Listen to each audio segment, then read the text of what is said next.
વડોદરાથી મહત્વના સમાચાર મળી રહ્યા છે। વડોદરામાં વિશ્વામિત્રી પ્રોજેક્ટનું કામ ફરીથી શરૂ કરવામાં આવ્યું છે। જે વિગતો પ્રકાશમાં આવી રહી છે, વડોદરાથી વિશ્વામિત્રી પ્રોજેક્ટનું કામ ફરીથી શરૂ કરવામાં આવ્યું છે। રિવાઇવલનું કામ છોડીને ઇજવારદાર લાપતા થયો હતો। મંતવ્ય ન્યૂઝે અહેવાલ પ્રસારિત કર્યો હતો।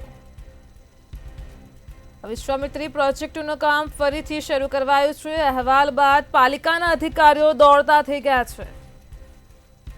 વિપક્ષના નેતાએ મંતવ્ય ન્યૂઝના અહેવાલની પ્રશંસા કરી છે। તો વડોદરામાં મંતવ્ય ન્યૂઝના અહેવાલના પડઘા પડ્યા છે। વિશ્વામિત્રી પ્રોજેક્ટનું કામ ફરીથી શરૂ થઈ ચૂક્યું છે। વિપક્ષના નેતાએ મંતવ્ય ન્યૂઝના અહેવાલની પ્રશંસા કરી। રિવાઇવલનું કામ છોડીને ઇજવારદાર લાપતા થયો હતો, તેને લઈને મંતવ્ય ન્યૂઝે અહેવાલ પ્રસારિત કર્યો હતો। અહેવાલની અસર જોવા મળી છે। ફરી એકવાર અધિકારીઓ દોડતા થયા છે અને વિશ્વામિત્રી પ્રોજેક્ટની કામગીરી ફરીથી શરૂ થઈ છે। અહેવાલ પ્રસારિત થતાં જ પાલિકાના અધિકારીઓ દોડતા થયા છે। વિપક્ષના નેતાએ મંતવ્ય ન્યૂઝના અહેવાલની પ્રશંસા કરી છે। તો વડોદરામાં વિશ્વામિત્રી પ્રોજેક્ટની જે કામગીરી છે અનેકવાર વિવાદમાં રહી છે। ફરી એકવાર પ્રોજેક્ટનું કામ શરૂ કરવામાં આવ્યું છે। વડોદરાથી આ સમાચાર સામે આવ્યા છે। મંતવ્ય ન્યૂઝે અહેવાલ પ્રસારિત કર્યો હતો, તેની ધારદાર અસર જોવા મળી છે। પાલિકાના અધિકારીઓ દોડતા થઈ ગયા છે।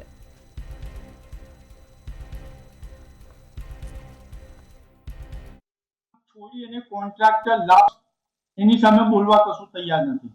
એમને ઓળખીતો હશે તો ના બોલાય ને। આ તો એવું છે, મારું તારું ને સહિયારું એવું છે બધું, એટલે ક્યાંથી બોલે? આપણે જ્યારે તંત્ર પાસે કામ લેવાનું હોય ત્યારે સત્તા પર બેઠેલા લોકો, તમને કહેવા માંગુ છું, તંત્રથી કામ લેવાનું હોય ત્યારે શરમ રાખ્યા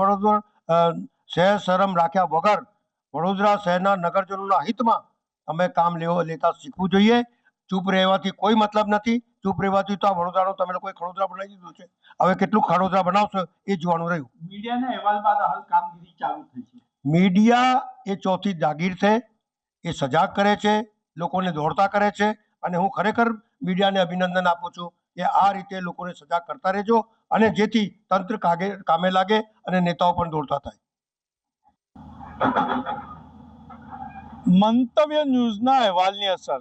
મંતવ્ય ન્યૂઝે અહેવાલ બતાવ્યો હતો કે ગુજરાતના મુખ્યમંત્રી ભૂપેન્દ્રભાઈ પટેલ જે વિશ્વામિત્રી રિવાઇવલ પ્રોજેક્ટની મુલાકાતે આવ્યા હતા મંગલ પાંડે બ્રિજ ખાતે, ત્યાં આગળ મુખ્યમંત્રી જ્યારે આવ્યા ત્યારે 5 જેસીબી, પોકલેન્ડ, ડમ્પર સહિતની મજૂરોની કામગીરી ચાલતી હતી ને બીજા દિવસે રાજકમલ જે કોન્ટ્રાક્ટર છે એ અધૂરું કામ છોડીને લાપતા થયો એવો અહેવાલ બતાવ્યો હતો।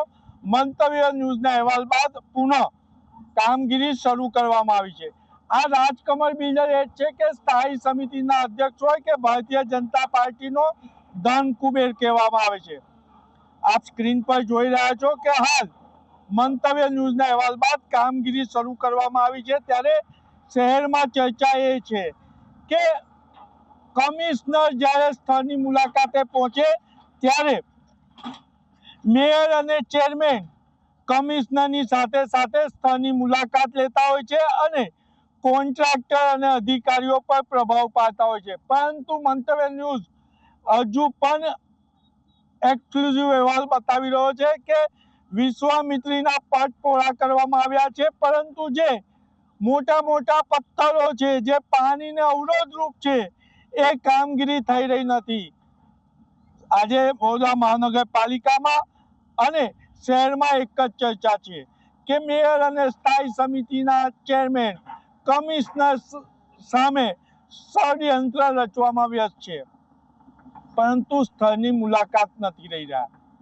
મેયર અને ચેરમેન ખાનગી બંધ બારને 3 કલાક સંકલન કરે છે, પરંતુ નાગરિકોને સુખ કે સુવિધા ઉપલબ્ધ કરાવવામાં નિષ્ફળ નીવડ્યા છે।